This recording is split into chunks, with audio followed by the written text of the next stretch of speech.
Pista ciclabile, abbellimento del lungomare, dragaggio del fiume Entella. Lavagna chiede consiglio alla regione, ma soprattutto fondi. Si parte dal più importante in termini di sicurezza, il dragaggio di 300 metri cubi di sabbia alla foce dell'Entella per una spesa di 300.000 euro. Lo presenteremo congiuntamente in maniera ovvia con il comune di Chiavari e questo è un altro degli interventi immediati che vogliamo realizzare per cercare di mettere in sicurezza il fiume. La giunta lavagnese propone anche l'idea di una pista ciclabile da 2 milioni di euro che passa dall'acquisto di un terreno di proprietà delle ferrovie. Una ciclabile che parte dalla stazione di Lavagna, quindi congiungendosi con la ciclabile che già esiste lungo della via dell'Ardesia, fino ad arrivare alla stazione di Caviborgo. Questo è il progetto principale, ci teniamo moltissimo, che possiamo già inserire nell'ambito della ciclabile tirrenica. Terzo progetto, l'allestimento di 5 aree per l'allenamento all'aria aperta, 3 sul lungomare, 2 sul lungo Entella. Il costo totale è di 50.000 euro.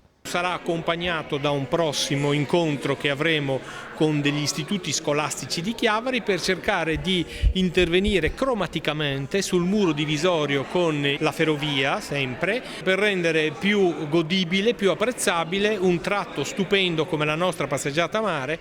La Regione, spiega l'assessore alla Protezione Civile Giacomo Giampedrone, aiuta i comuni affinché possano intercettare una fetta importante di quei 240 milioni di euro messi in campo per il 2020-2021.